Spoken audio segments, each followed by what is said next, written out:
자, 반갑습니다. 자, 오늘은 수행을 할 때 많은 사람들이 지금 현재 수행을 하고 있는 것 중에서 관찰자 입장에서 관찰을 하라 라고 하는 것을 수행을 하는 분들이 굉장히 많아요. 그게 왜 허구인지에 대해서 한번 이야기를 할게요. 관찰자라고 한다는 것은 뭐예요? 진짜 수행에서는 관찰자 입장을 취할 수가 없어요. 왜냐하면 관찰자라고 하는 것은 관망의 상태로, 이 관의 상태로 있는 상태를 관찰자라고 하는 건데, 실제 우리가 관찰자라고 한다면은 우리가 내 생각과 내 움직이는 행동들을 주시하는 거예요. 지금 현재 하는 것들은. 그래서 사람들이 내 행동, 생각 이런 것들을 바라보라는 거예요. 이거는 진짜 관찰자 입장이 되는 게 아니에요. 예를 들면 진짜 관찰자는요, 관찰한다는 생각 없이 관찰되어져야 되는 거예요. 그게 진짜 관찰자 입장이 되는 거예요. 그건 뭔 뜻이냐면, 우리가 관찰자라고 하는 게 뭐예요? 주관과 객관이라고 하는 세계가 있어요. 근데 우리가 평소에는 주관과 객관이라고 하는 게 이렇게 붙어서 돌아다녀요. 주관과 객관이 붙어 있단 말이에요. 그래서 붙어서 돌아다니는 거. 내가 밥을 먹고 있다, 커피를 마시고 있다, 이런 걸 아는 것을 관찰했다라고 하는 건 아니에요. 그건 아는 거예요. 우리가 관찰을 하려고 하는 이유 중에 하나는 뭐냐면, 인지 전환을 위해서 관찰을 하는 거예요. 그래서 인지 전환이라고 하는 것은 뭐냐? 내가 착각되어지고 잘못되어진 것 때문에 내가 지금 괴로움을 받고 있기 때문에 그 괴로움에서 벗어나기 위해서 관찰자 입장을 취해야 되는 거예요. 근데 그 관찰자 입장을 취하면 어떻게 돼요? 내가 다른 데 주의를 줄 수가 없어요. 그죠? 이 관찰자 입장은 내 생각, 내 행동, 내 움직임 이런 거를 일일이 계속해서 반복적으로 들여다보고 내 주의를 거기다 묶어 놓으려고 그러는 거예요. 현상에다가 묶어 놓으려고. 그거는 진정한 수행이 될 수가 없어요. 그걸로는 인지 전환이 일어날 수가 없어요. 물론 인간은 관찰자 입장이 취해지지 않는다고 하더라도 관찰자 입장이 되어진 상태가 있어요. 왜? 그것은 의식으로 관찰하는 게 아니라 우리의 그 바닷물이 파도가 쳐서 물방울이 된 것처럼 한 조각의 보신이라고 하는, 불성이라고 하는 것이 늘 나를 비추고 있어요. 비추고 있기 때문에 이것이 관찰자 입장이 된 것이지, 된 거예요. 이미 관찰하고 있는 거예요, 나를. 단지 내가 주의를 거기다 주지 않았기 때문에, 그리고 가가 작동할 수 있는 틈을 만들어주지 않았기 때문에 그것이 작동하는 걸 모르는 거예요. 이미 우리는 가만히 있어도 불성의 작용이 있고 본성의 작용이 있단 말이지. 근데 우리가 뭘로 그걸 다 작용을 못하게 만들어? 우리의 생각과 관념으로 다 그걸 작용을 못하게 만드는 거예요. 그래서 보통 수행을 하지 않은 사람도 자기 생활에 대해서 이게 잘못됐구나 하고 깨닫는 경우들이 있죠. 내가 이렇게 행동하고 있네? 이렇게 깨닫는 경우들이 있어요. 왜? 그들은 왜 관찰자 입장을 취하지 않는데 관찰되어졌을까? 인지 변화가 일어났을까? 그죠?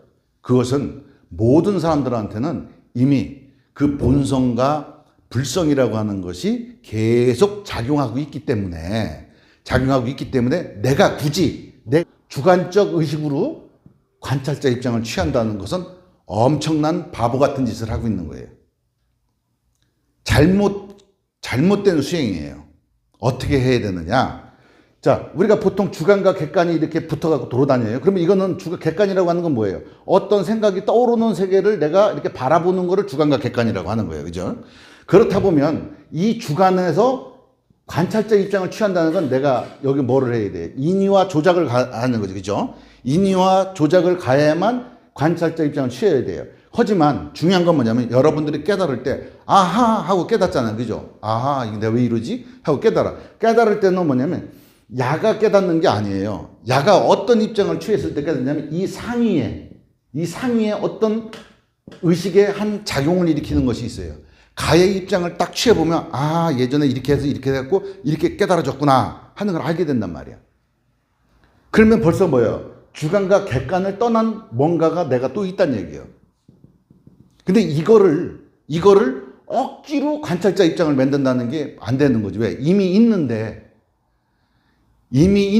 어떻게 돼? 내 생각을 세우는 거지. 그죠?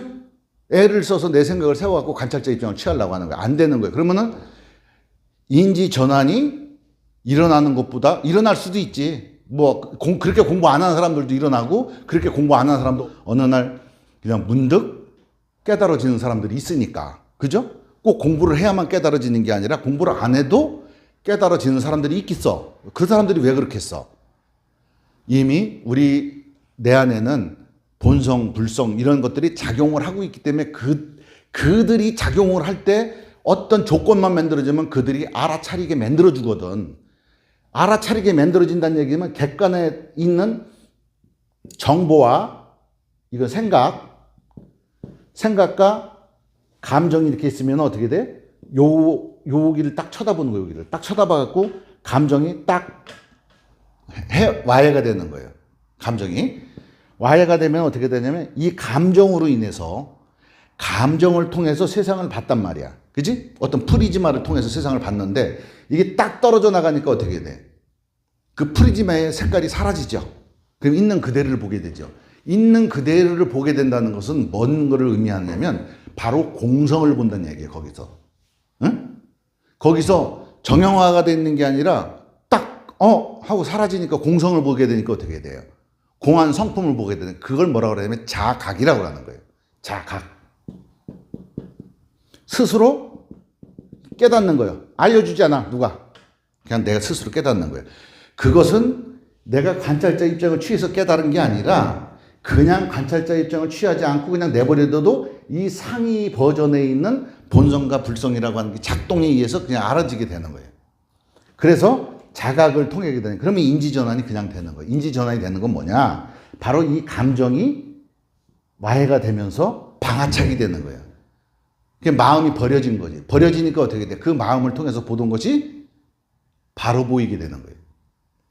이것은 어떤 내가 의도적인 관찰자가 돼서는 이런 현상이 일어나기는 여간 힘든 게 아니야. 그래서 이걸 그냥 내버려 두고 어떻게 돼? 이 상위 버전에 있는 불성과 본성이 작용을 하게 내버려 둬야 되는 거예요. 그걸 갖다 뭐라고 하냐면 무의라고 하는 거예요. 무의. 응? 무의. 그냥 그게 작동되게만 만들어 놓으면 저절로 관찰되어지고 저절로 자각이 일어나지는 거예요. 알아차림이 생기는 거예요. 응? 알아차림이 저절로 생기게 되고 저절로 자각되어지는 거예요. 깨달음은 내가 깨달으려고 노력을 해가고 깨달음을 공부를 해서 오는 게 아니라 어느 날 문득 깨달음이라고 하면 깨달아져야 되는 거지. 내가 깨달으려고 노력한다고 해갖고 막 공부를 열심히 한다고 해서 깨달아지는 게 아니라 그냥 어떻게 돼? 깨달아지게 만들면 되는 거예요. 그러니까 공부를 아무리 열심히 해도 깨달아지게 하는 이 무의를 모르게 되면 깨달아질 수가 없는 거예요. 지식만 늘어나는 거지. 지식만. 그 지식이 늘어나는 것으로 우리가 미루어 짐작해오거나 이해를 할 수는 있어도 이렇게 근원적인 인지 전환은 일어나기가 힘들다 이거지. 그래서 관찰자 입장을 취하면 평생을 닦아도 닦은 건 열심히 닦은 거지. 평생 공부만 했다고 생각한 거지 자기는. 근데 공부는 사실 팔이 고추만큼 뺏기도 안 한 거예요. 왜? 그냥 관찰되어지게 해야지 그것이 다 없어지는데 관찰하려고 하니까 안 되는 거예요. 이거를 많은 사람들이 알았으면 해. 사실은. 너무 이거는 무식한 방법으로 공부를 하는 거예요. 몰라도 요런 거가 있다는 건 누가 알아가지고 요걸 얘기했는데 그거를 고른 줄 알고 진짜 그렇게 따라서 하고 있는 사람들이 있어. 평생 공부를 했어. 자기 30년, 40년 공부를 했어도 어떻게 돼? 공부 안 한 거야. 진짜 공부는 안 한 거야. 응? 진짜 공부는 뭐예요? 30년, 40년 하면 이미, 응? 부처님께서는 6년 고행을 하시고, 그지? 6년 고행을 하시고 잠깐 앉아가고 깨달으셨잖아. 그러면 6년 고행하신 걸 갖다가 우리는 딱 응축된 걸 이렇게 주었으면 우리는 몇 년 만에 깨달아야 돼요? 적어도 3년 만에는 깨달아야지. 안 돼도 부처님처럼 6년 정도가 되면 다 깨달아져야 돼. 근데 6년 정도 돼도 내가 못 깨달았다. 이렇게 얘기하면은 그 지금 공부하는 방식을 버려라. 그리고 다시 처음으로 돌아와라. 부처님께서 진짜 어떤 방법으로 공부를 해야 되는지에 대해서 다시 그걸 탐구해라. 왜? 방법이 잘못되면 답이 항상 안 나오는 거예요. 그지? 방정식이 잘못되면 답이 항상 오답이 나오는 거예요. 방정식이 잘못된 방정식을 가지고 10년을 풀어도 답은 안 나오는 거예요. 정확한 방정식을 가지고 한 번을 풀어도 정확한 방정식을 가지고 풀게 되면 어떻게 돼? 답이 딱 나오는 거지. 정확한 방정식을 알아야 된다 이거예요. 그거 알아야 되는데 내가 의지를 가지고 관찰자 입장을 취한다? 천만의 말씀 만만의 콩떡이에요. 이런 공부는 정말 힘든 공부를 하고 계시는 거예요. 관찰되어지게 되면 저절로 작용하는 이것이 우리를 글로 안내해주고 알아차리게 하고 자각이 되어지게 하고 깨닫게 되어지게 하는 거예요. 마지막에 문득 깨달아지는 거예요. 문득. 그래서 이 관찰자의 어떤 정의를 우리가 잘못 알고 있다. 그리고 다음에는 이제 그 관찰자 연기에서 어떻게 공을 보느냐. 아까 얘기했죠, 그죠? 여기서 딱 쳐다봤을 때 자각이 일어났을 때 거기서 공성이요, 그게. 공성을 보는 거야. 그것이 실체하지 않는다는 것을 딱 아는 거야. 그것 때문에 내가 괴로웠는데 그것이 딱 실체하지 않는구나 하고 팍 하고 저것 때문에 괴로웠구나 탁 사라져버려. 그럼 거기가 바로 공성을 본 거야, 그 자리가. 그래서 그 공성을 보는 것과 진짜 관찰자라고 하는 것에 대해서 다음 시간에 한번 공부를 해보는 걸로 하고, 오늘은 지금 현재 이런 관찰자 입장을 취한다는 것은 매우 잘못된 공부를 하고 있고 시간을 허비하고 있고 자기의 진짜 소중한 시간들을 허비해. 이승에 있는 이 몸이라고 하는 건 유한한 시간에 있는 거거든. 그러니까 이 유한한 시간에 있으면서 그 잘못된 공부를 해서 허송세월을 한다는 건 너무 아까운 거지. 자기가 공부했다라고 하는 아상만 깊어지는 거예요. 상만 깊어지는 거예요. 그래서 요거에 대해서 한번 이야기를 했습니다. 감사합니다.